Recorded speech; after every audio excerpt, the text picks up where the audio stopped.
Welcome back, and we are very excited to welcome to the stage Voyboy, who I just got word as well, the stream numbers just increased by 50,000 people the moment this interview started. Actually, congratulations. How you feeling coming off of the first victory here for week one? I mean, we feel like excellent right now. It's the first game of LCS. We weren't really sure what to expect out of Dig because they've been like really secretive with their scrims, but I mean, we've been practicing really hard. We've been putting a lot of effort into it, and we're just glad that we could start off the tournament with a great start. So I mean, when you guys were at the qualifiers, you looked as sharp as ever. And when we had St. Vicious on, he said this was a good thing to happen to us, that we have to go through the qualifiers just because it lets us, recondition ourselves. So is this the curse that we should expect to see throughout Season 3, or do you guys feel like you've got a lot more to show outside of just this match that we see? I definitely think that we're just going to go up. Like, our team, every day, I feel like we improve more and more through every scrim. And, like, getting into LCS, that wasn't our final goal. Like, we want to be the best team in North America. We want to go to the world stage, and we want to dominate. So we're just going to keep working towards that and see where it goes. So coming in for your first match of the LCS, what were you expecting? What were your expectations? And, were they met from the other teams that you played? I mean, we definitely expected like everyone going to be strong. I mean, I think that Dig is really strong right now. I think a lot of people might actually underrate them, but I think that they just weren't prepared to deal with like the split push strat, and that kind of caught them off guard. So I think that worked really well in our favor. So you feel like you guys definitely had a definitive upper hand there? Probably, yeah. All right. I mean, and with the back and forth there, is there any additional pressure on you as a team and you as an individual because it's a best of one? I mean, definitely. Like, when you like conventionally, we're so used to going to tournaments. Like, all right, we're playing like Gambit Gaming or something. We have a best of 3 against them. What have they been playing like in the past? Like, what side are we? What's our strat for this side? What's our strat for that side? But then when you come into LCS, the best of one. I mean, it's definitely it's a lot of pressure, and you're going to be playing these teams multiple times throughout the next few months. But you really have to put your all into that best of one, because if you mess it up, you're not going to see this team for a few more weeks. And every win is so decisive. A lot can change in those definitely. weeks as well. So of course you've sort of made your your tour around some of the teams in League of Legends. You're here on Curse now. How is it working out? People want to know. It's obviously you guys are gelling well, but how's house life? I mean, it's excellent. Like, I'm very comfortable. I consider all of my team members like really good friends. I mean, obviously we're gonna have like those back and forths when we're discussing something like really sensitive, or like something that we need to like figure out. Like, this is exactly how we play a team fight. But when it comes down to it, like, I love my teammates. Like, they're all really cool, and I couldn't be happier right now. So. Excellent. And speaking more on just like the season in general, where do you see Curse coming out of the 12 weeks? After one game, there's obviously many more to play, but where do you really see Curse after the end of the? My goal is for our team to be at the top of North America. I think that we have a really good shot at it. I mean, for the past few months, we've been training hard. We've been winning a lot of online events, performing decently well offline as well. But I definitely think that we have a fighting shot. So as long as we keep our acts together, work towards it, and keep studying the other teams, keep coming to LCS and playing at our very best, I know we can, then I think we're going to have a really good time. All right, fantastic, Voyboy of Curse. Thank you very much. Guys, let's send it over to Freak and take a look at some of today's big plays. Hey everybody, welcome here, and we've got basically the game-winning fights from both TSM versus Counterlogic Gaming and that last fight the last game we just saw with Curse versus Dignitas. So first up, TSM CLG. And the difficulty is when you look for an all-in sort of fight. Oh, sorry about that. We'll be right back with a second that. But when you look for a sort of all-in battle, right? They go in on double lift. You've actually got to get that kill, otherwise it doesn't work very well for you. So TSM in their first game, they had a pretty sort of all-in team. They hoped that sort of Ezreal would keep himself alive in the back lines, and they tried really hard to find double lift. Problem is they couldn't find him when CLG went for a Baron fight. So let's get ourselves going into here. Gonna find actually the game, unfortunately. No, that's me. Hello. All right, so we're gonna find the game in a second. Sorry about that, guys, but once again, so that first game, it was about them trying to find double lift in an all-in, and they weren't really able to. In the second game, we actually found basically how well Curse could initiate fights where they found kills on a Scar and they found kills on a Cutie Pie, and kind of no matter what happened, it worked beautifully for them. So I'm going to hope we find it. Unfortunately, it seems like we've got a black screen for ourselves here, but If you guys kind of remember the Baron fight, we're going to try 4. Unfortunately, no, we've got, of course, the game hosted up here, but seem to have not found a game for you guys, unfortunately. So, you know, kind of as a recap once again, right? In Counterlogic Gaming versus Team Solo Mid, they looked to go all in. They had Xin Zhao and Elise. They jumped in. They looked for double lift, and they tried to kill that Urgot. But unfortunately, they couldn't find it. They couldn't find that battle. So here we go. We've got the replay going on, and look at this, right? The initiate comes in from Malphite. They've got a lot of great damage output there, and they do everything they can. But in the top corner of your screen, you see that Urgot, and the Urgot gets knocked up, but he refuses to die. And the flash over the wall, that's exactly what he needs, because now they're strung out. There's the kill on a Dyrus. He's got nothing to do. Malphite pretty much by himself makes the kill happen on a Reginald, and then CLG just gets to mop up from there, and they do it beautifully. They've got exactly what they needed, right? There's the kills coming out. They all in for the AD carry, and they couldn't kill the AD carry, and that's just how CLG was able to win those fights. Was, you know, the front line made it happen, the back line refused to die. Now, our second game, again, Curse versus Dignitas, and what really happened here was that Curse seemed to just hold all the cards. They seemed to find those kills. So, you know, when you talk about, well, if you can kill the back line, you're going to win, we just saw CLG do it right. They had ways to get double lift out of those fights. Well, this time, there was no way for Cutie Pie or Scar to get out of those fights. So there's the initiation in, right? You know, once again, you see Malphite go in, and they're able to just eviscerate that back line. And right, he's actually able to find Reginald. Reginald's got nowhere to go. He's just taking damage, and he runs in, tries to actually help kill off Urgot, and the entire time, right, Hotshot's hitting him, casting abilities. Chaos is left alone. That's fine. He's not putting out enough damage. He's hitting a tank and not getting anything done there. So really, again, amazing fight mechanics from Counterlogic Gaming. They've found the battles. Right, Hotshot soloed Reginald. Reginald tried to help kill the AD carry, was not able to do that. Now let's switch over, once again, Dignitas versus Curse. This is going to be, again, a right around Baron, a Baron attempt started by Curse. They have Voyboy teleport in from the side. It looks really good for them overall. And again, they find Skara and they find Cutie Pie. I'm going to get that clip running for you guys, and you're going to see that when you find the back line, you win fights really, really easily. Basically, unfortunately, actually, we don't have the clip for you guys. So turns out we're going to hand it right back to you guys on the desk. See you in a sec. Thanks, Freak. Well, we have been asking you guys to send us your thoughts via Twitter at LOL eSports, hashtag LCS. And we asked you last time, what strategies do you expect to see this season? And here are some of your answers. What do you think we're going to get, Riv? I don't know. Probably a lot of Eve mid. I mean, There you go. What you Hey, want, right? Eve mid all day. So I expect to see some AD support mid with AP solo bot more often with more mobile junglers, such as V and Eve. I like that. Vi and Eve were actually ones that Freak and I were talking about. He said, you know, if a lot of people know what it's going to be like, they can use Vi very well, and we've seen Shushay do that on Dragonborn. So the EU LCS may show us a little bit more Vi, but maybe we'll see a little more things here as well. A lot more aggressive play due to the addition of things like Ruby Sightstone giving improved vision. So kind of, you know, a different take on that. The vision will be more aggressive instead of cautious for both teams. Yeah, I mean, even more so, of course, junglers, anytime they get ahead, the sight stones, big right? advantage. When you see the jungler pick up a sight stone, it's bad news bears. And good spot. So we have one more, I think, maybe a few more. I expect to see a lot of roaming supports, even more than we have seen in the past. What do you think about that? Roaming supports given to us by, you know, the old Moscow 5 as Jana Shivano, when it was just all about movement speed and getting themselves around the jungle. I believe we saw them take off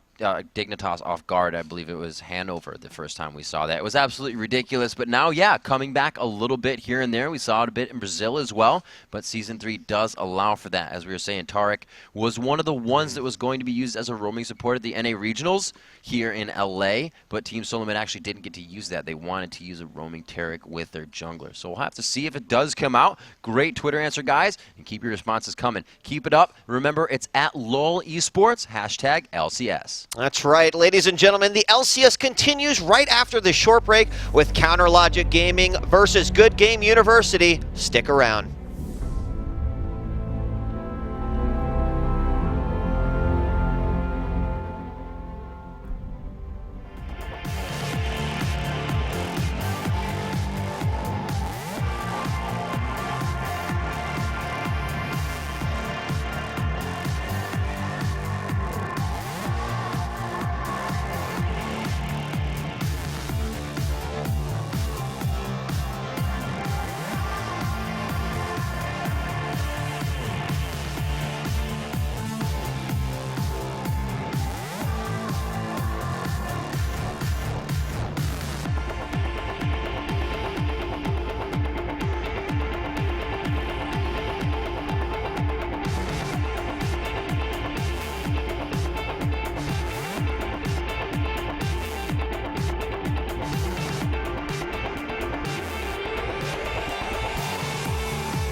These players, like, I thought like I'd never get to meet them and stuff. Now that I'll actually be like playing in LANs and stuff, like I'm pretty pumped up, you know? Welcome back. We're live from Los Angeles, and it's time for our third match of the day. CounterLogic Gaming versus Good Game University. It's a battle of old versus the new. CLG has played at this level for a long time, but Good Game University have a few tricks up their sleeve as we look for GGU to push early, push hard, and look for a quick win. That's kind of the play style we saw from the old team dynamic, really, Yeah. was they were always very, very good early on, very aggressive, good at killing champions, which is the old Moscow 5 style at play, see hero, kill hero. But they had always had a little bit of trouble closing them out. We've seen them get really, really big gold leads and then not always know what to do with it, which is really something that plagues new teams, and we'll see if they've kind of grown past that. Well, you know, this is where it kind of helps that they come in with an unknown in mid. Shifter playing a lot of champions that haven't been seen in competitive play and bringing out Ziggs to make him quite viable within the North American the online qualifiers, the live qualifiers as well. They did very well. He's going to be versing Link in the middle, who actually just had an astounding game on Syndra. The first time we've seen her in Season 3, competitive LCS. Yeah, well, I think it's the first time we saw any champion. It was the first game. Sorry, you're right. It was the first Syndra we ever saw in Season 3. And the first Lee Sin. And, yeah, the first Ezreal. That was rare. The very first Ezreal played by Chaos. A lot of firsts. Chaos, you're the first Ezreal of many. But, you know, yeah, so Link we just saw do very, very well. Yep. Shifter, it's actually surprising. I actually profiled him. His top ELA was like 2059, right? Which is rather high. He's an exceptional player, but, like, a lot of these guys are like, oh yeah, I hit like 2,700, and it's like, it's interesting to see that, right? Where like their solo queue ladder is not nearly as high as someone else, but yet they're still on that same stage, and it's interesting, I think. And so, well, some of the most proof that they come from anywhere is the 1,700 diamond procs, right? yes, exactly. Which shows that they can come from anywhere. Exactly. So you know, we saw Link do really, really well. Shifter put up really good numbers throughout his the live qualifier. Right. So yeah, it'll be a fun matchup. Right on. We also have Afro Move versus I Am Anjo. We just saw a little bit from I Am Anjo there, kind of thrown into the support role after being a testing support in a game that they were playing. And they said, you know what? He kind of whipped our support's butt. That's really good. Let's bring him on the team. And Afro Move, just all around an amazing player from one of the best AD carries in North America in a solo queue perspective to then support, which means his mechanics are very sound. Yeah, and that's always really, really powerful, honestly. That most of the support players I've seen, honestly, in most seasons and in most teams, they came from other backgrounds. They were they were mechanically very sound, mentally very sound, and said, you know what, I can rock support. You know, let's do that right here. You look at Xpecial from Team Solo Mid, he can play basically anything. You look at Shouster, who was the AD carry / AP mid, then became the support, then became the jungler for CounterLogic Gaming, and now you've got Aframu. AD carry became support.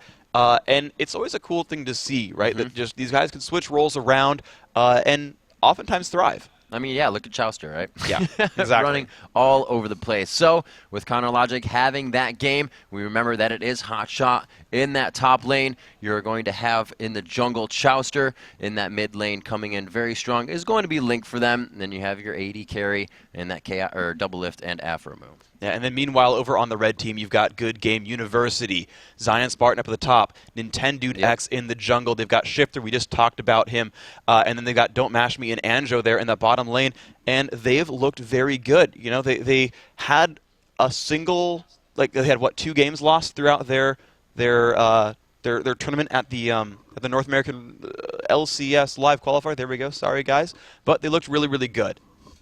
So, another key to success for Good Game University coming in here for this match is how well can Nintendo X, play throughout the jungle. Let's take a closer look at his journey here to Season 3.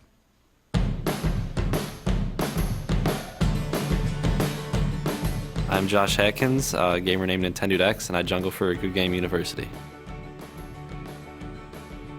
I am Patty Atkins, and I'm his mom. My mom and dad, they've both been really supportive. I would probably be his #1 fan. Even though he probably doesn't like that, I probably am. Also, my brother Matt, he kind of got me into League about 3 years ago. He never really got into the rank stuff. He just played for fun. He didn't really care about the competitive stuff. But I still occasionally play ARAMs with him and whatnot. He always makes fun of me, like, oh, I'm in a game with a professional, oh my god. So he always gives me crap about that, but I still love him for it. We found out about League of Legends when he came to us and said, Mom, I have something to tell you. And then IPL 4 came around and we qualified, and I had to explain that. I won a trip to Vegas over the internet. They thought that was a huge sham. And I'm supposed to believe this? You know, I had to kind of ease them into it. We don't know what to expect. We're just standing there like with our jaws dropped like, huh? What do you mean everybody knows our son? It's like we're living with the rock star and don't even know it. And once I went to IPL 4, they were pretty hooked. From there, they've been completely supportive, and I've been really glad for that. So when he went to Santa Monica, I was on pins and needles. I'm an emotional wreck. They knew how high the stakes were. And then when they made it, of course, it was just like, oh my God, now what? My family obviously knows that I'd like to move to LA. My husband said, he goes, you know, I think he's got to run with us while he's hot. I think first you kind of have to do what's right for you, and if your family's supportive of it, then that's just an added perk. Again, his dad and I and family are very excited for him. And to be able to live your dream playing a video game, isn't it every kid's dream? Being able to make the first part and be kind of a part of history here is really the big deal for us. I guess it's just really important that my family is supportive of me, because when all of them are believing in me, I think I believe in myself a little bit more. And there you go, just where some of these players are coming from, how it's come to fruition for them. And pretty much, I gotta say, my parents said the same damn thing when I started esports. They're like, you're going what, for video games? Yeah, malarkey. Yeah, I had a similar actually story when I applied to Riot. I was like, I'm gonna drop out of school real quick, and they were supportive was the thing, because like they knew I was into gaming the whole time and kind of hated school, and they're like, you know what? Yes, go for it. Take an unpaid internship. And you're like, but what? Wait, really? Okay, sure. And then off to yeah, it's great. And so, you know, Nintendo's mom, I think is I'm a fan. It's cool. You know, I never thought I'd have to share my work desk, but I'm more than happy. Woo! Right? So, guys, this game almost ready. Champion Select is just about to get underway. Good Game University versus Counter Logic Gaming. Counter Logic finding their first win in a way of causing TSM to surrender that one out. So they're definitely riding a little bit of a momentum wave here. Good Game University for their first game of the LCS to come out now, and we're into Champion Select. Okay, so we're going to see what kind of research these guys have done. CLG up in the blue team. Yep, they've banned Twitch against MashMe. They definitely watched the live qualifiers and said, yeah, that's a champion you guys play. So we'll see what else they drop out here. All right, so yeah, that Twitch, that Nunu going out. Looks like Afro was really the one to kind of play the more random AD carries that we see here that Cutie Pie picked up on Twitch last time. So he'll be actually banned out on that side for his team. So I guess Doublelift isn't one to play and say, Afro, how did that happen? No, basically, yeah, like, you know, we've seen the Nunu ban now twice against Afro. They've really wanted to remove that. And it makes a lot of sense, I feel, because Doublelift is a super all-star player. He's really, he tends to be more than not the carry of CLG. And so them dropping out Nunu, removing that option is really smart, I feel. Yep. So we have Nidalee coming out as well. No more split push coming in on this one, but Hotshot will probably still try to do so. Olaf going to be banned out. Zion Spartan actually has a very good Olaf, as well as Nidalee himself. So both of these top laners kind of have champion pools that coincide. What I'm really interested about is basically GGU just banned the exact same 3 champions that TSM banned against CLG. So we've literally had the same 3 bans twice in a row against Counter Logic. So they are respecting basically Afromu and Hotshot again. And there's Hotshot himself waiting to make the calls and the picks for the team. It's taken a while. Honestly, there's a lot of opportunities available. Xin Zhao we saw first pick by TSM in the first game of the day. And now CLG's turn. 100% pick Xin now in the game. Again, that aggressive early jungling. We saw how good Saint used him to effect last time in a poke comp. Just still being able to dive face first into that composition with what they had. We'll see if they can make it an initiator again. Hovering coming in for Good Game University. Zion Spartan, the top laner, and the jungler Nintendude X now to choose for their team. You can kind of see him looking back, wavering on their choices. As he's locked in the beautiful Karma so far. Yeah, well, I don't expect it to come through, but you know, we've seen stranger things, to be fair. We saw the LeBlanc fan earlier. Basically, Zion Spartan, he's an aggressive assassination sort of player. Guys like Katarina, Akali, Aurelia are really his marquee sort of champions. The difficulty, it's hard to play a hardcore assassin when you face Xin Zhao. He is going to go for the Katarina. Now, of the champions, that makes probably the most sense. It's a little bit harder for Xin Zhao to stop her ult. He's got to make sure he hasn't attacked her recently, has to make sure, or, you know, try to get the 3 talent strikes available. So, as far as Cat's concerned, it's a pretty good pickup for him. And it looks like they will be able to stop the dive in here. They do have the Tarek, so they kind of create a little bit of peel for whoever they're trying to keep safe. But where do the resets come from Katarina? It'll be interesting to see where Good Game University goes with their composition there. And two very fast pickups. We saw quite a bit of Twisted Fate through the qualifiers. We'll have to see if it's going to prove useful here with the Ezreal pickup. I like it a lot, actually. The sort of trio right here with Xin Zhao in the jungle, Ezreal's the AD carry, and Twisted Fate in the mid allows them to kind of pick fights whenever. So whenever Xin Zhao looks for a gank, once he's within about, let's say, 1,000 range, Twisted Fate can show up and land a stun, and by that point, Chouster will be able to show up on Xin Zhao, get into range with the Audacious Charge, land the 3 Talon Strike, knock his target into the air, and by that point his target's been locked up. If it's in the bottom lane, Ezreal's already putting out the damage. If it's across the map, maybe he'll go for the global ultimate. But basically, CLG's got an early mid-game very strong setup here where they will search for kills and they'll do a very good job of finding them. We saw what they were able to do in that first game. Although it was slow, they chose their fights accordingly and were really able to just dissect TSM left and right. So like you said, you know, that early mid-game, but we know them for not being a team that would force anything that's going to put them in a bad position. So we'll have to see how they use that comp. And that's what they kind of have, you know. TF to clean up the crumbs of a fight that didn't go very well. You get it and you get out with the Destiny. Yeah. And then Diana coming in for a team that says, in your face here, coming from Good Game University. All right, so right now, and you asked, right, where do the resets come from? Well, it's a bunch of burst damage. Exactly. Diana, Tarek, and Graves, all of whom are going to be able to pretty much go in your face and deal a bunch of damage at once. And that plays that GGU playstyle, right? That's what they kind of do here. They are an aggressive team. They look for kills. They try to make things happen, and they usually succeed at that. Now, when you look at the rest of the CLG pickups, I like these a lot as well. They still serve that same purpose. Leona's got Solar Flare, again, another tool to start fights with. Cho'Gath, you've already got a bunch of stuns. Yes, I can land Rupture at this point. Yeah. So, you know, as far as damage is concerned, it's a lot more than normal relying on double lift. Sort of more than it was before in their first game of the series. But this is a very, very good pick a fight, kill a guy CLG team. So let's see if Hotshot decides to go back for teleport as he gets onto Cho'Gath in that top lane. They're going to have Chouster on Xin. Was playing Lee Sin last game, left open this game, but decides still to not go for it. We'll have to see if that affects the jungle play at all. Their jungle, remember last game, it actually was hit up pretty hard. Or they were hitting up the jungle pretty hard, so we'll see if they do that this game too. Yeah, it's certainly a possibility. They've got a very good level 1 team overall. Looks like Good Game University looking for Nocturne. So, wow, both these teams just want to start fights and just mash heads together. The cool thing for CLG is if that doesn't go well, they've got Poke. They've got Twisted Fate and Ezreal to deal damage from afar. Now, the one thing to point out, though, is that Cho and Xin Zhao could swap places. You can run Xin Zhao top and Cho in the jungle. I expect it to lock in like this, but you don't know for sure. But again, the thing to sort of watch out for, CLG is all in, GGU is all in, but CLG has a backup plan. And that is something to always be sort of keeping in mind. And if we don't see Hotshot taking this teleport here, he's definitely going to go for just more of a lane shot GG. He's going to stay in that lane. He's going to become ridiculous Cho'Gath. Still do a bit of split pushing, but I don't think they're going to go for any lane swaps if they're not going to put teleport on him. Yeah, generally speaking, I mean, it would be, even without the teleport, they'd be a little bit better off lane swapping Cho'Gath, letting him 1v2 and letting Katarina have kind of a bad 1v2.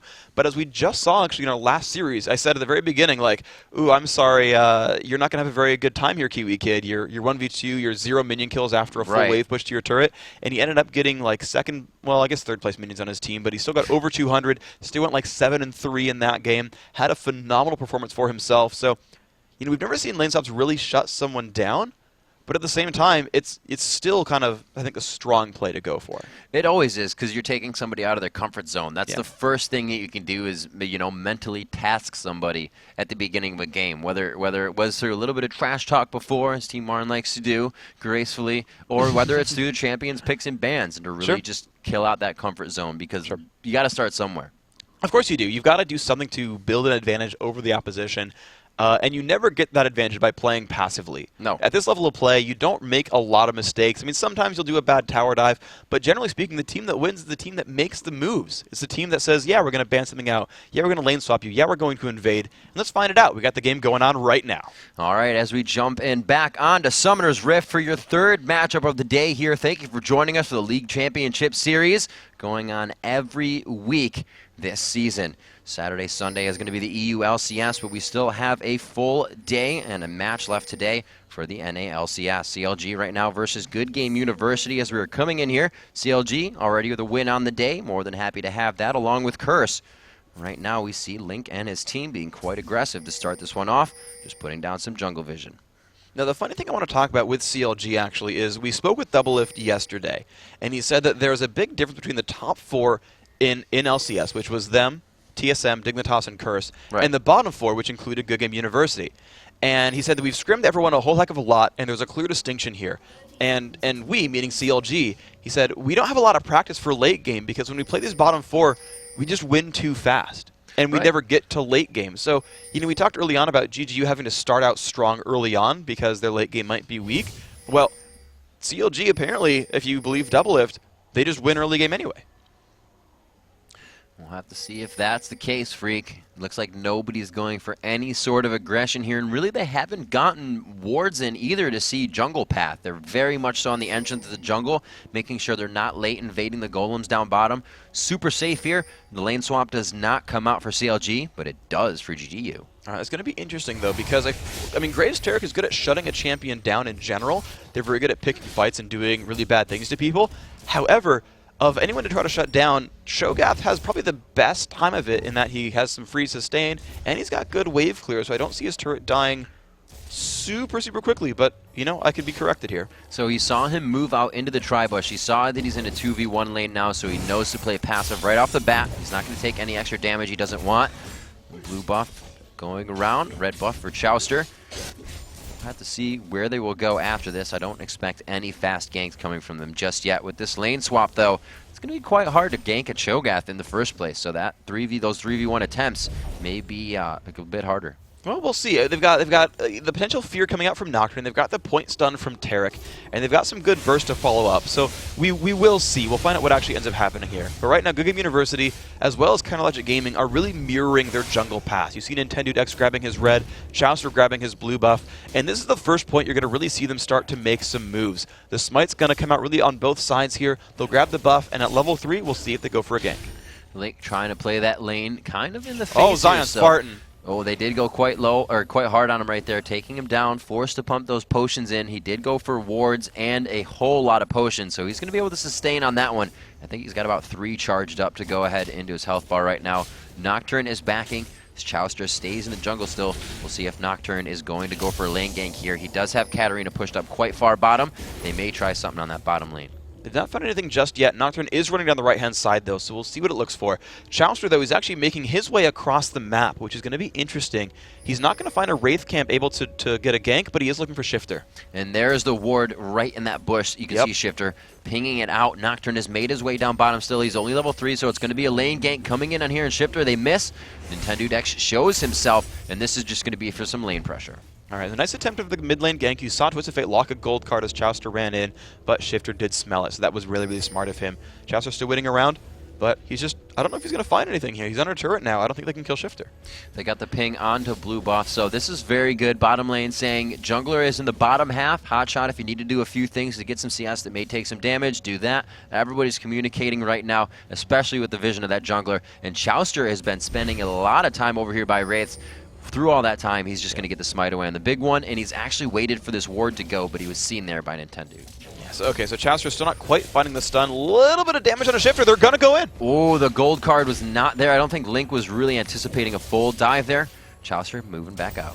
Okay, again, the damage on a hot shot. They're putting the damage onto this turret, and you're seeing it take some damage. It's down to about 3/4, 2/3. They're getting some pressure there, but you can see hot shot, 14 minions, really not getting pushed out here. But Zion Spartan actually having the worst of it, only at 9, but his turret's actually a little bit more health. And you see those early wards they placed, not for so much aggression, still helping the lane. Link playing that one so calmly and actually waiting for Chowster for the reinitiation there. Very nicely played. Gold card come out, sustain, or blue card rather, to sustain a little bit.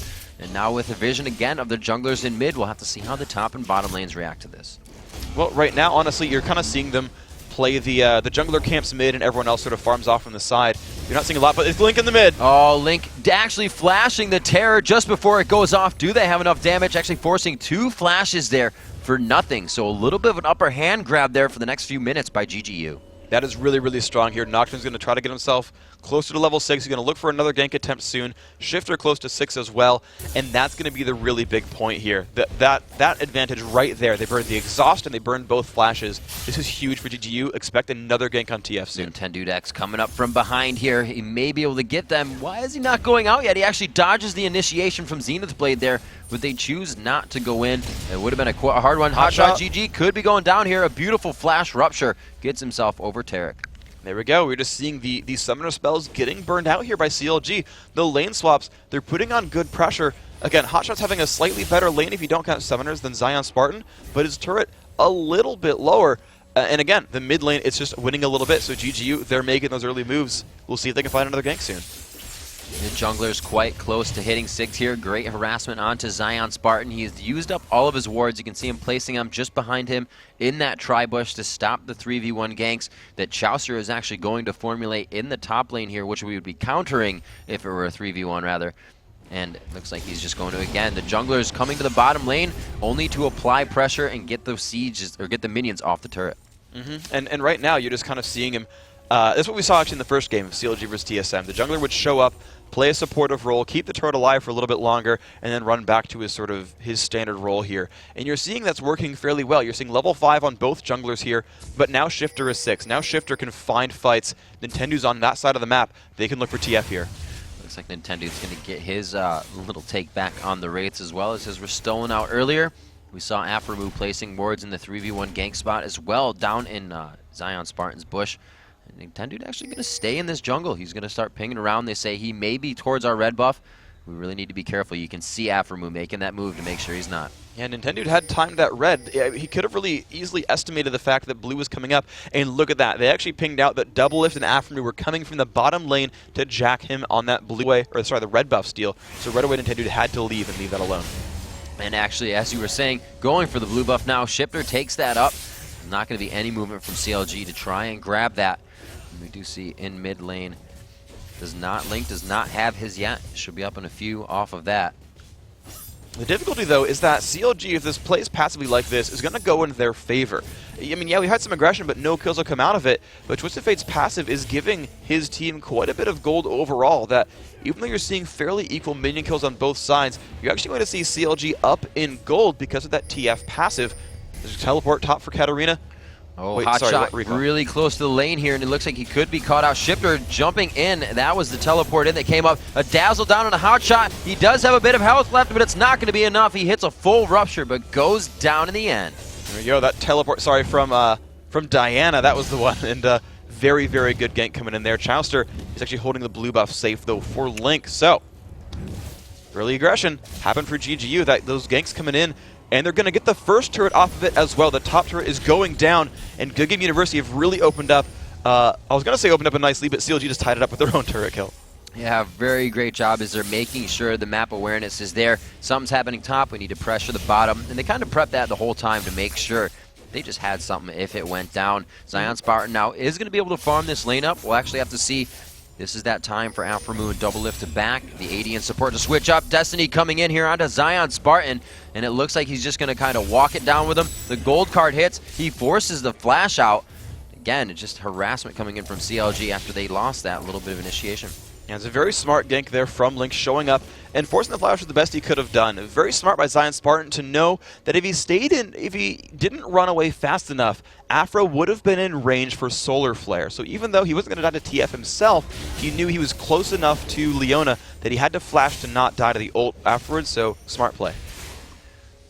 Pushing on to the mid turret here. They have quite a bit of aggression going down. They have wards on both the top and the bottom side. We see Hotshot sticking to his lane. Tarek, even Andro throwing off the ultimate so they can get more damage down into the turret and a little bit more defense, but a great ultimate, the sweeping or a crescent sweep coming from Xin Zhao and Chaucer. And he's going to be able to back them off. Okay, so as the lanes are set up right now, we actually see pretty much the old lanes from before. You see Graves going up towards the top, Hotshot near the top as well, and no one's really done anything to change. Well, the mid lane, it really seemed to go in Link's favor if you don't count that first blood gank. He's winning in minions, and honestly, none of the ganks against him have really done too much. However, CLG, by pulling Cho'Gath down, have got control over Dragon. Gets pulled out. They are in a pretty good spot to take this here at 10 minutes into the game, Freak. Gold lead's going to increase that much more. Now just about 2,000 gold, or just a little under, I should say. And it's going to be going to CLG. So we'll make that mark. 16 minutes, 30 seconds. The next time we'll see that Dragon attempt come up from both teams. Mid now being pressured. They're looking for more global gold here as the pressure is put on from Shifter and middle on Diana. Continuously throwing out those Qs, but they are not going to care. They're going to get this turret, and they are going to continue. No, they push back. It looks like they're going to start clearing the jungle. And they're going to look for Mashme to push to the left-hand side. The problem, though, is that they can always set up a kill on him with Twisted Fate. So CLG has to be a little bit careful here. I like that Mashme's getting a bunch of free farm, but he is going to be unsafe here. Yeah, he has nothing in his mana pool to get himself out alive. If he were to get caught here by a Rupture, he could get chased down by Cho. But it looks like Hotshot's not going to even attempt to find him there. Farming out the lane, doing as he does. 59 to 61 as the CS between Hotshot and Zion Spartan. The only real difference we have here is going to be that 91 to 74. Link still doing very well in mid. The consistent play definitely coming through for him as he is up. But the one kill going to Shifter equals the amount of CS probably that he's up. Yeah, you can see 3,800 to 3,300 in the mid lane, 39 to 35 down at the bottom. Those are the really two big impact players on both these rosters. We'll see how that pans out right now, because just right now, Zion Spartan does not have much gold. He's not going to be that crazy, fearsome Katarina until the Haunting Guys comes through, until he gets some magic penetration. So right now, it's all about AD carry and mid on both sides. Sightstone already picked up on GGU side, so their map control is going to be pretty good. But look at all the wards, double, triple wards placed down on the bottom right side there. They're playing very safe towards the Dragon area as they push into this mid. And it looks like they won't be able to get too much damage down onto the turrets. You can see already wards in mid. They can see what the reinitiation would look like, and you can back and forth right now. And that's kind of the thing, though, is that it's hard for GGU, I feel, to actually get some pushes going, and that's difficult for them because, again, they're against really good pokers. Look at Link. He's got great wave clear there. He's able to, it takes two abilities, but he's able to actually really remove these minions from mid lane rather easily. They've got an Ezreal on the team as well. They've got a Cho'Gath on the team as well, so it's not easy for GGU to play the Siege game. When you look back at Curse versus Dignitas just last game, they couldn't Siege against Gragas. They didn't have the tools to do so. Or rather, Gragas has the tools to stop sieges, and so what kind of had to happen there was they said, yeah, well, you know what? We'll just kind of wait in the background, and we'll look for opportunities somewhere else. You can see Ezreal trying to steal away the blue buff with the True Shot Barrage, flying across the map as everybody just getting their farm on right now. Again, as you said, Don't Mash Me, trying to farm that outside lane by himself. He's been left alone. But we see it, he's almost still the same CS with Doublelift, who's just kind of in lane with his team. They're just allowing him to get the CS himself. So if these fights were to happen and Don't Mash Me is there, he could be in very big trouble here. 2,000 gold up. Now it's about that spread for CLG. 3 minutes until Dragon. Everybody can really put the focus around the map here. They want to look to grab this top turret down. We'll see if they can do that, transferring the red buff over to Mash Me.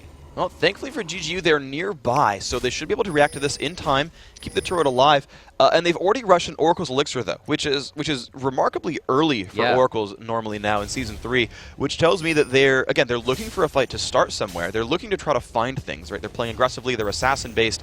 We'll see what they can do. However, they've got to be afraid. There's Destiny. Can they pick up a fight here? They are going to get turned on, and it is going to be the Paranoia coming out from Nintendo. Dex, he puts himself in the middle of the fight. Beautiful job by Shifter as he also gets in there, pulling everyone back in, and he makes them straight change their mind about this fight. Dazzle goes out on a double lift. They're trying to just kite and fight right now. The fight stops, and there's split push GG.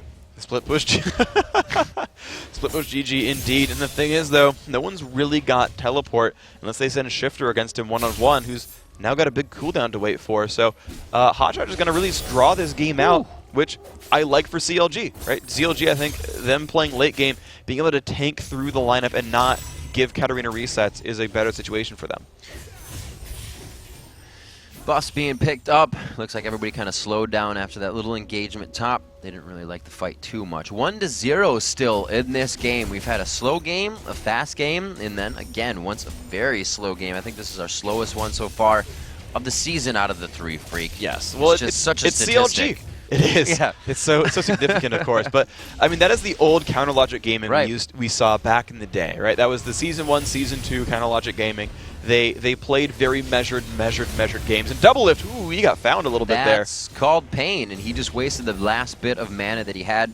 These guys really have to be careful. Shifter is using that first blood to some big force. And that's really good, honestly. This is Good Game University trying to find those ways to get in on the map. Yeah, they got the Oracles on Tarek, and that was pretty good for them. And right there, you saw them kind of sort of tower dive Ezreal to force him back, and they pulled in Nintendo to get some turret kills. And that's really, really good. CLG, you know, allowing CLG to play a long game is not in your best interest. And so I like that they're, you know, trying to find opportunities. They're trying to find fights. They're trying to find turrets. Right, the Oracles to sweep and look for ganks. They tried to initiate at the top turret. This is what GGU needs to do. They're looking to find fights, find battles, and they're going to keep that going. So with Shifter in these fights, we have seen him doing the damage. You're right, Freak. That's where they're grabbing the resets from. If it comes to it, Zion Spartan really hasn't been in too many of these fights. It's been Hotshot and him down bottom, but we see Hotshot moving now. 20 seconds until, or like about 10 seconds till this Baron comes up. These guys are going to be all over it. We can see nobody's even focused on the top lane anymore. Everything's going through their mind about this next objective. You said the early Oracles was grabbed. They still have some pink wards. They're about to go for this. All right, here we go. Once again, great cover over this dragon. This is a different CLG, though, than we saw from last time, who would really give it up. Oh, here comes the attempt for the steal. And he did not get it. Chowster is able to smite that out. Do they decide to keep going? Hotshot and Chowster very low to start off the fight. The resets may just come out, and it's going to be actually Aframu picking up the first kill on the Nintendo X. How have they not fallen yet? They both got out of the fight. There goes Chowster finally. Hotshot has flashed over the wall. That's why he's safe. And it's going to be kills coming in huge for Don't Match Me there. Chaos, or Double Lift rather, tries to pick himself up one, but goes down in the end again from Shifter. Great fight for GGU. Wow, beautiful fight overall. They really they had Zion Spartan alive long enough, and you know, he had the Sorcerer's Shoes there. He didn't quite have Haunting Guys yet. He's completed it after dying. They got a bunch of damage on a Hotshot early on, and they forced him out without getting to use Feast, and that is huge. And they forced him out, and he wasn't able to go in and put in a Silence later on. Hotshot was out of the fight, and in retrospect, Shogath is like the guy you pick to stop Katarina, because when she goes in, you burst her down. When she goes in, you silence her for 3 seconds. You well, 2.5 now, but like he is the guy you pick to stop Katarina. And they forced him out first, and that is so huge for them. And that's usually one of the things you say don't do, you know. It's attack the closest thing. Sometimes you have to. You attack Cho'Gath, take him out, and it was the biggest factor of the fight. You are absolutely correct. 17 minutes in there, that was able to be picked up by Chowster. He did get his smite off and got it through for the Dragon. So they now have one to their favor as well. I believe the first one went to GGU as they positioned very accordingly for it during the laning phase. So now one Dragon on each side, 25,500 to 24,600. Gold not that far apart here as it's 5-2 in kills, and that's scary because they're going onto a Diana, and that's going to be pretty big for that mid-late game. Yeah, Diana got 2 and Graves got 2, which is really, really awesome for them. By now, Zion Spartan's got all the damage he's probably going to grab. Normally we see Magic Pen into a bit of a tankier build, and as long as he positions well, he doesn't necessarily need the tankiness to survive the fights. However, he's peaked really well in damage for 18 minutes. He's in really good shape for dealing damage, so Zion Spartan is in the perfect place for him to be. Honestly, the gold can go to everyone else, and they're happy to do that. They're actually looking for a bit of a bait. They're letting Zion Spartan and Shifter... No, they pulled the team out of the brush. I thought they were going to try to bait and engage. It looked like it. I mean, there's no reason why he would stand and just run out. Maybe they wanted to. There's the initiation onto Link. He's forced to flash, and the collateral damage blasting right through takes him out. The Solar Flare to try to disengage his Hotshot. Now Tank Shot GG gets himself in there for a kill. The auto attacks enough to get it. Will they grab a second? Double Lift finds it on a Mystic Shot. 6-4 as they start to close that gap. That was really, really beautiful play by them. They landed so many crowd controls in a row. Rupture, Solar Flare, Xin Zhao's ultimate. Yeah, they dove Link and they pretty much one-shotted him.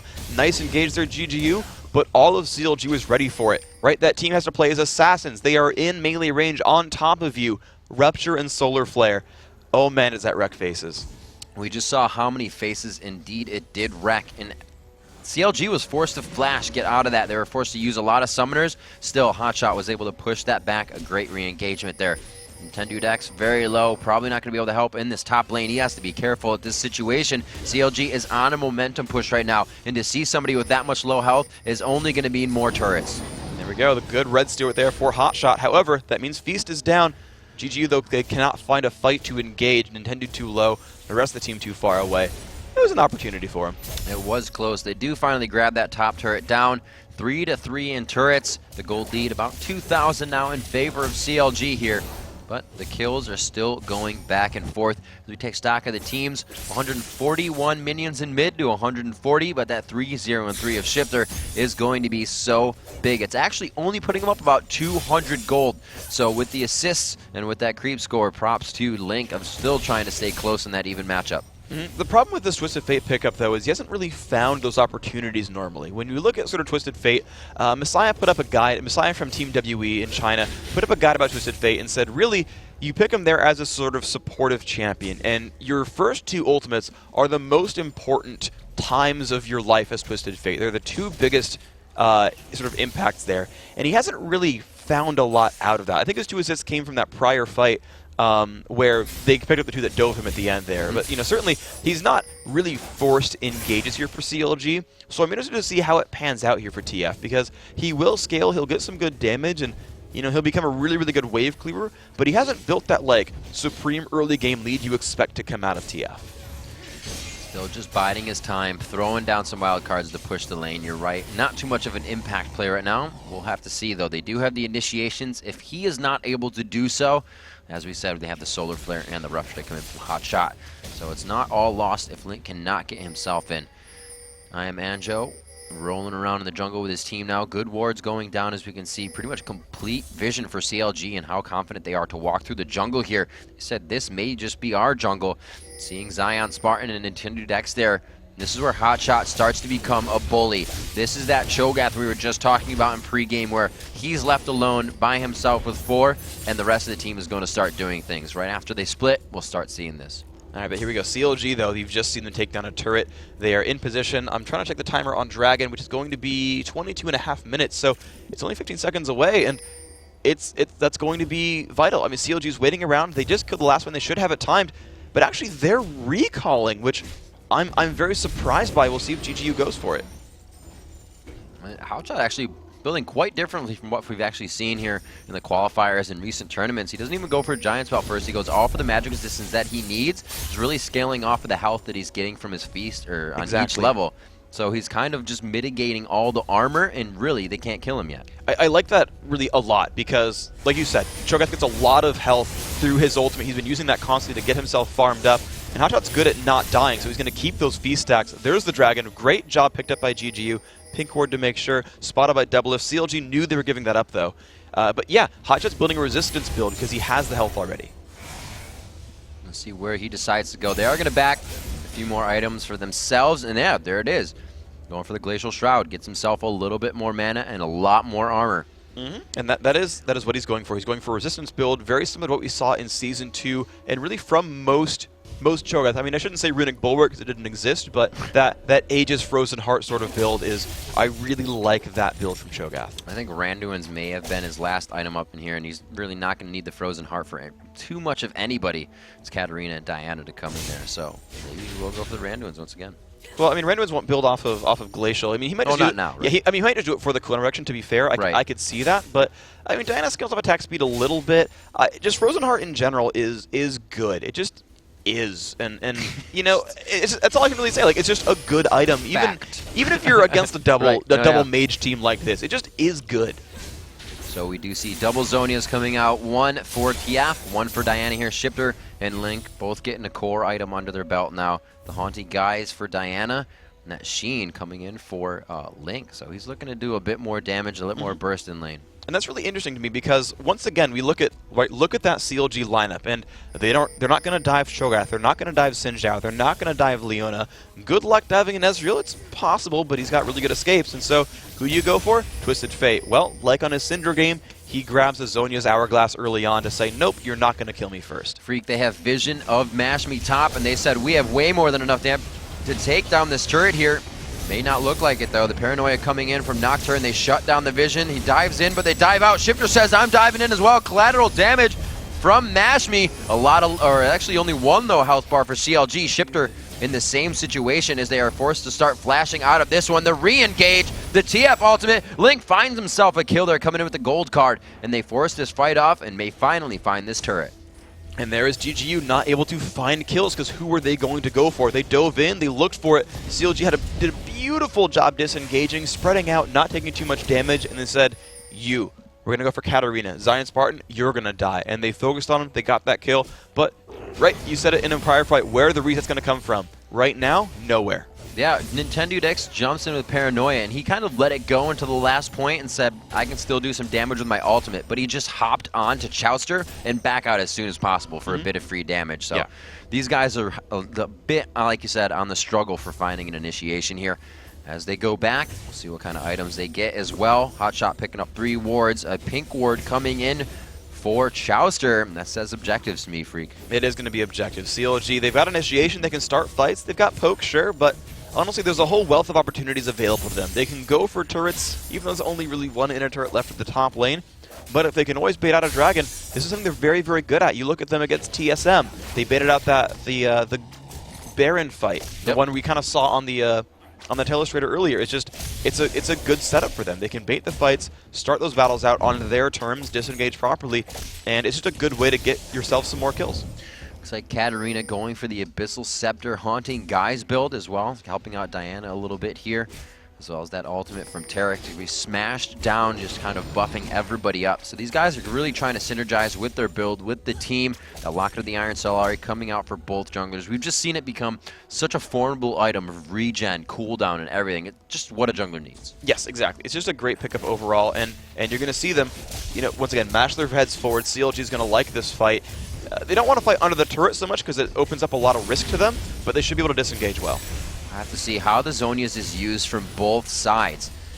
Lynx is really going to be used after that teleport. If not, it's to save himself. We see Shifter jumping in, and it's going to be used after that, and once he's in the middle of the fight after the combo. It's used in 2 completely different aspects for these guys.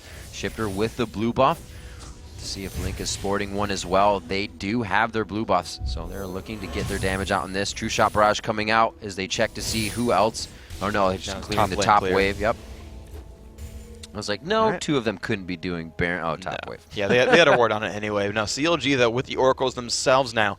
Andrew picked one up earlier. Didn't get a lot out of it, honestly. But here we've got Aphromoo on one, and that's kind of the right time. CLG are going to start strangling control of the Baron Pit overall, and they're going to start it. Here we are, Chowster taking quite a bit of damage here. They really need to back off of this right now. That's even going to be a difficult re-engage for them, especially when they see the health of Chowster. They do not want that to happen.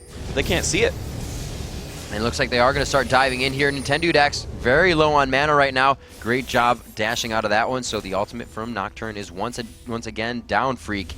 This is good for them, though, because they basically just burned the ultimate and the flash out of Link's Twisted Fate. He's still got Exhaust, which is cool, but basically now it's GGU's turn to really make some moves. Andro gets a new Oracle. That's going to be important for them. They are trying to now blind CLG and bait them in, because CLG's big global reveal from Destiny, that's gone. Now, they've got to actually respond to the split push, which is a very smart strategic choice by CLG. They forced GGU back to their base again. Yep, again, they go for the turrets. Straight ahead, they throw down Locker to the Iron Solari there, giving a little bit of armor, but they have to be very careful. If Shifter can get in range here, he can start something big. No, it's going to be stopped up by Chowster. They decide to go in on this one. A little bit of damage back and forth. Chowster is now out of range for his team to help. He may go down eventually here. A very nice ultimate coming in. Does not save him, and they only are able to take him out. It was a great job by GGU. That was a really nice opening for them. Unfortunately for Nintendo, he actually whiffed his E, but they had enough chase down there, which was really, really nice for them. Mashmi is having a very good game, right? This is one guy we haven't really talked about too much or really glamorized here, but he is 4-0-3, 257 minion kills. He's over 10,000 gold, the richest man in this game. Graves taking that gold to the bank, buying himself some items. He is a very huge threat here. I just remember right now Mashmi standing up with his Cookie Monster belt on, pointing at it after he did so well as AD carry, and I feel like that's, just what's pulsing through his veins right now, just that Cookie determined face. Yeah. Cookies are pulsing through his veins? Yeah. Nice, dude. That's the secret of that's the secret to winning games, is cookies. Riv, you have found the secret to being pro, and it is eating cookies. Or a Cookie Monster belt, one of the two. I'd been pro millions of years ago then. That's true. Yeah, what? I've been eating cookies all my life. How am I not winning games more? I'll talk to you about that later. Okay, Freak. thank you. Yeah, I need help. 30 minutes in, we're going for Dragon once again. It's been a little bit back and forth. GGU on the first one, CLG on the second. They've been able to grab them, I believe, since then. And as well, the fight could begin here. Hotshot in the front. Hotshot and Chowster were the first ones to get caught at a Dragon fight that GGU won last time. Remember, they were banking down bottom just like this, and it was Chowster and Hotshot that had to flash out of the fight, and they could not shut them down. But it's a little bit different now. Those core items, there's the Destiny. He's going to put himself in the middle of the team. A beautiful Solar Flare Shifter. Not enough room to breathe, and he may go down here. A beautiful Zonius keeps himself alive. True Shot Barrage just missing on the tail of Diana, and it looks like they're able to get out of this one. They have definitely tried to dodge a lot of death here, but I Am Anjo finally falls. They found Anjo. Mashme has no cleanse, and CLG is 5 strong, and no one on GGU has health. This turret is theirs. Mashme, I feel like he's a little. I feel like he should heal, because if he takes a gold card, he'll die. I feel like it's a good idea for him.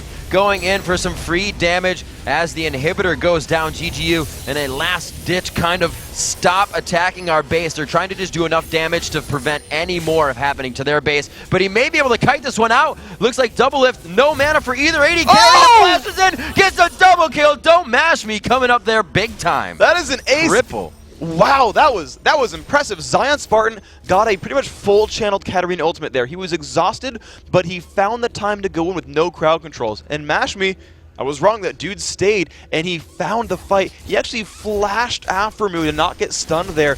He got double lift there. He actually should have flashed away himself. The last bullet came out. Really, really, really nice play there. Mashme, once again, dude, you can see him on the screen there in the bottom right. That's Mashme. The dude. What a good pickup for that team. That was you how can't no, good. Mashme, you can't solo Baron. You can't. Like, this is not going to work Well, for he's him. got Nocturne right there, man. He's fine. He's got the heal from Terra He's coming gonna in. be at half health. Like, he's just wasting his health bar. Like, look at this. Mashme.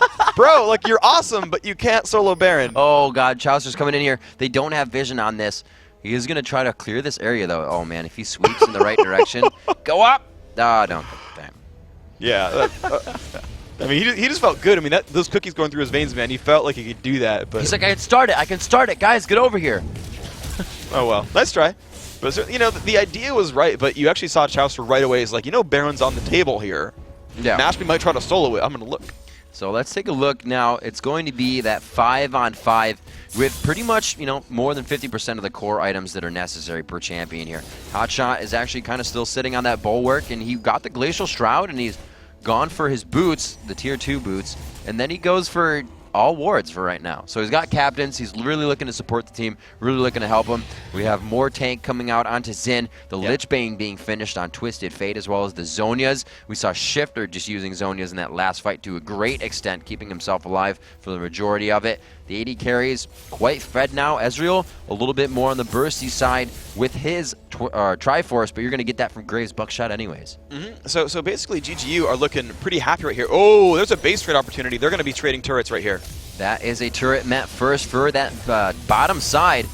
Both of these AD carries have that bit of a speed steroid, and it looks like, no, they're going to go in and they're going to try to stop He's going to get stopped by Ezreal. They are going to hit the ulti, actually misses everybody. They get out in time. That would have been an amazing job there. The home guards to stop them. It's all about the inhibitor right now, and they are going to back off of this. They gain a lot of ground and drop their second inhibitor turret. That was absolutely amazing strategic play by Counter Logic Gaming. They read that mid push coming, and they're like, you know what? We're going to find the turret top, and we are going to be able to outrace you, because you look at their damage to turrets, and it is really, really, really good, especially because they have Ezreal, the Essence Flux, now rank 4, granting a lot of attack speed to his teammates. Twisted Fate with a Lich Bane, great at eviscerating turrets. Xin Zhao in general drops those down, and here they go for TF. Ultimate going on to Link as he kind of tunnels himself in there. That would not have been a good initiation. Once again, Paranoia is down, and it's not the worst ult for them to lose. Now, but they again burn Twisted Fate's ultimate and his flash. However, Link is going to be able to backdoor this top lane unless he gets found.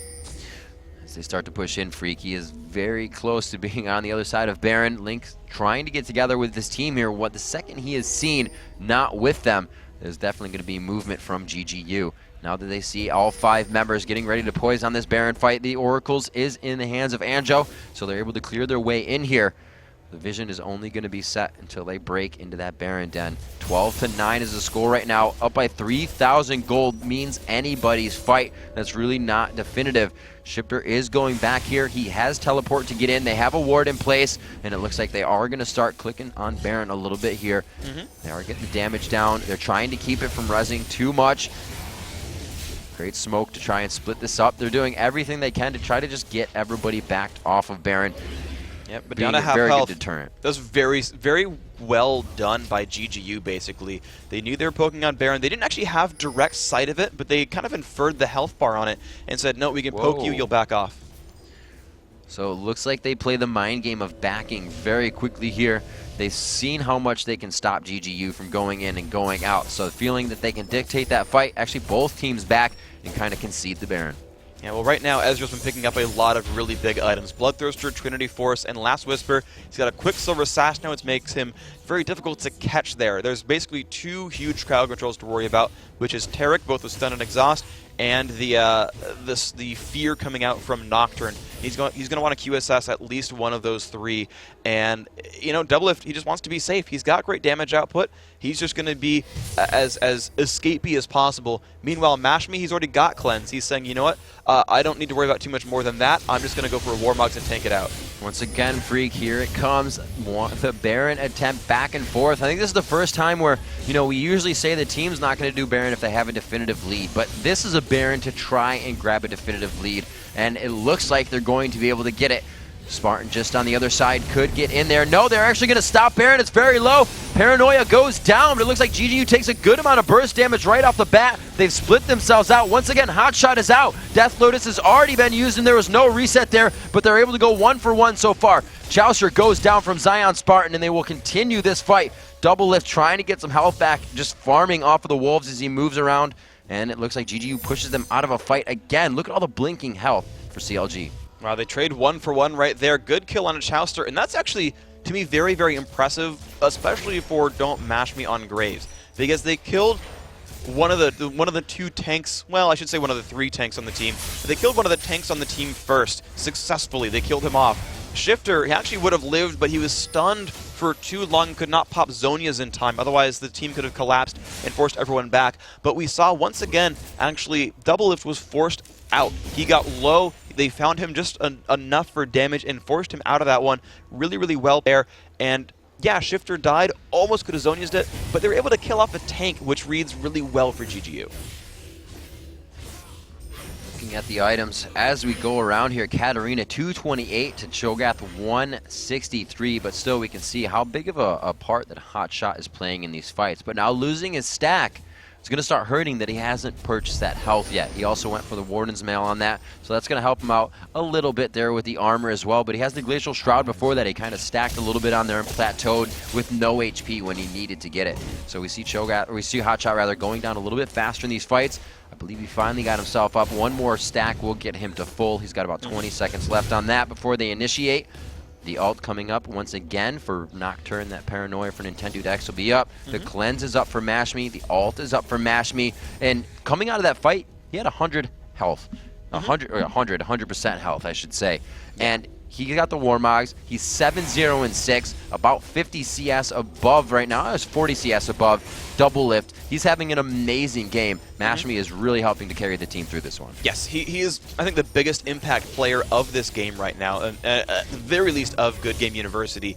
Now, one good fight is going to send Zion Spartan into overdrive, and he's going to just start destroying people. Yeah. Katarina has a Zonia's Hourglass now, so it's going to be hard to actually pick her out in the fights either. But, you know, right now it's kind of on Don't Mash Me's back. He's actually the one to soften up the tanks and enable those first kills, so while Zion Spartan's very explosive, they still got a key off of Mashme. Link patiently holding the yellow card lockdown. Looks like they're going to back off of this one. Floating around, we do see one Oracles, and do we have one onto Afro? Afro does not have one. The split push bottom lane here. Shifter going in very strong on this wave clearing, or Diana at this point is going to be great for him, and it looks like they do pull focus from the team, so it looks like GGU for the first time in the game here is really starting to dictate what is happening, and CLG is forced to pull off of any Baron attempt. And of course, they've also got the teleport. They don't want to send Link 1-on-1 against Shifter, so they don't actually have a teleport on the team that can react to Diana's split push. However, they're going for inhibitor. That is CLG's ace in the hole, is that they can push down buildings and force responses. We'll see if they can collapse on this in time. That's what he's going to do. A beautiful job putting a wall of people between them and the inhibitor, forcing himself over to Hotshot. Paranoia was used defensively there. Anjo taking a lot of damage, and Mashmi is quite the focus as they go into this fight. They are not giving up on him, but they want to turn. They hear Katarina going crazy, and they have a very good initiation on this fight, Freak. Nintendo Dex goes down. Mashmi falls there. Shifter very low. The feast has been used by Cho'Gath, and it looks like Zion Spartan will not make it out of the... Oh, no! He's Katarina. But there's the slow from the red buff. A few more attacks, and he does, after a little bit of trickery, go down. Great fight right there, and that's going to give them control of the base. Only Diana left alive right there, and this 4-on-1 could be CLG's second win of the season. That was so strong, Freak. I said for the first time, GGU had a definitive dictating position over what was happening, and CLG really had to work to what GGU was doing, and then they said, yeah, here we go, let's make it happen. That one fight, the strength that they had coming out of that, and this is what you can do with it. Well, Hotshot tanking that turret, getting quite low on health. They've got Tarek alive, Nocturne in 8 seconds. They're going for Shifter. He's Zonia's again. He survives this for now. Let's see if he can go in. He's going to find Afro. Here comes Tarek. It's going to be in. A very nice job. Shifter takes down Afromu. The Dazzle goes down. Anjo taking so much damage. One more auto attack. And Doublelift's able to pick that up, but he's out of mana here. A Terror within range could take him down. It's going to be too much burst. He almost dodges the Mystic shot there. It wasn't enough damage, but they beautifully take him down there. A little bit of ground there, but a completely open Nexus. This is going to be so difficult. The inhibitor just went down. That bottom inhibitor dead as well. GGU is forced to stay in their base to stop super minions. They can maybe stab for Baron, but they need to be so afraid that Link does not backdoor the Nexus. CLG has like 4 cards to play right here. TF can backdoor. They can just slow churn the base. They can, just grab Baron and then just kind of dive it. Or they could just sit there and take bottom lane almost for free because GGU's stuck in their base. It looks like Nintendo Dex and Mashmi trying to do just this. They have quite a bit of damage. They can cycle in and out here. They're going to find Chowster. Beautiful job by Chowster. This completely stops Baron. He may go down by himself, but they won't do it. No, a lot being dove in here. Chowster does fall. They may actually start to lose too much here. This is what we just saw happen to GGU. They lost a lot with the base being open. Shifter completely obliterates Link, and they are going for the base now, Freak. They have Leona there, but not the best siege stopper. They need to send Anjo back to the base because they're going to lose their Nexus to minions if they take too long here. They're going to sit and try to churn out the mid lane. Nope, they're actually going to turn back. They're actually saying, you know what, we can't backdoor this because Doublelift has respawned, Afromu is here, and the Nexus is taking damage. Now, Afro and Doublelift can't get into the base just yet, but they need to stop this so soon. They're going to lose the bottom turret and inhibitor, and they're soon going to lose the Nexus. You know, Freak, I like this move by GGU. They said that was a really good fight. We were able to win the fight. Let's do that one more time and then push when we actually have a base. Oh, this is so bad that this inhibitor might just die to just the minions. Zion's trying to kill it off in time, but it looks like the inhibitor, as well as that turret's going to die to just minions. I don't think GGU has a hope here. CLG can just walk at the base and almost just win with minions. With this Baron, it's going to be a David versus Goliath, but there's nothing for that slingshot that David has right now. With the Baron, with everything down, and only an open Nexus, they're just going to have to blow down the front door. This is going to be, this is so difficult for them. The Baron is dead. They've got all 5 members of CLG wearing that buff. Yeah, they'll recall one last time and grab items, but this could be CLG's game-winning push version 2. Yeah, here we go. As they make their way in, the Frozen Heart finally finished on that Cho'Gath. It was Shin who goes to build the Randu and Zoman. And it looks like they just continuously build health here to tank themselves into the base. Like you said, Freak, the home guard starting to come out. That is the story of the rest of the game here for GGU. Well, guarding the home is what they need to do right here. They've got actually some interesting builds. Actually, Red Elixir getting bought here by Anjo's Tarek. He's really trying to tank this out, keep himself alive. But CLG, here they come. They've got Doublelift in the rear. Everyone else kind of just limping up towards the front of that base. All I can say here is CLG is going to push here, and it's like 90% likely they close the game out. Pretty much all or nothing as Counter Logic makes one of what could be their final pushes in their second game of the day. Will they go 2-on in the first day of the 2-0 in the first day of the LCS? First game against Team Solo Mid did become a surrender, and we'll have to see what they can do against GGU here. One of the final initiations, Nintendo Dex quickly obliterated out of the fight. He goes down, and it's going to be Shifter. The Zonias has been popped right in the middle of the fight. He is just trying to keep them out of the base, and right now, it's all about stalling. It's 2 down. 60 seconds in the death chamber is going to be too long. The minions are flooding the base freak. A triple kill coming in for Double Lift here as everybody has fallen, and that is going to be CLG's second win, game day 1. Very, very nice job by them. Actually, 19-19 the kill score on that game. That's actually rather impressive. But the strategic play for them, whoever made the calls, had done a very, very good job. Likely Chowster, of course, but the mid lane, top lane push that happened there towards the 80% mark in that game, where GGU ran down mid lane and CLG, they went top, forced GGU to recall back. They lost 2 turrets for 1, and that kind of spelled what happened in that game, where GGU was out-positioned. CLG found those fights, they found the battles, they found the pushes. It was scary once in a while. You saw the glimmers of a comeback, but Good Game University, they honestly couldn't keep their base alive. They had another 20 minutes of fight in them if it weren't for losing all their inhibitors. That was definitely a painful aspect for them to hit, especially when TF poured it in for that first inhibitor to go down. That was such an unfortunate position to be caught at, because it's not like you lost the fight at the middle of the base and you get the 20 seconds of respawn time. You lost the fight in your base right away. Yep. That was an inhibitor turret again. That was an inhibitor turret again. And then Baron was pretty much just a walk in the park for them back and forth. Exactly. When you can win a fight right on the footsteps of your opponent's base, right? We saw the fight you just mentioned. Twisted Fate ults in on top of the Nexus, deals some good damage, and they fight a 5-on-5 and they go 4 for 1. Right. It gave them, yes, top inhibitor, middle inhibitor, both Nexus turrets. They backed out. Then you saw Good Game University win a fight right outside of Baron, and it gave them not even a turret, because they had to run down.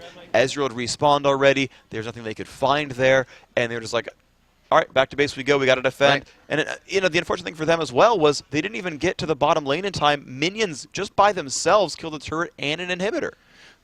So Link was a question.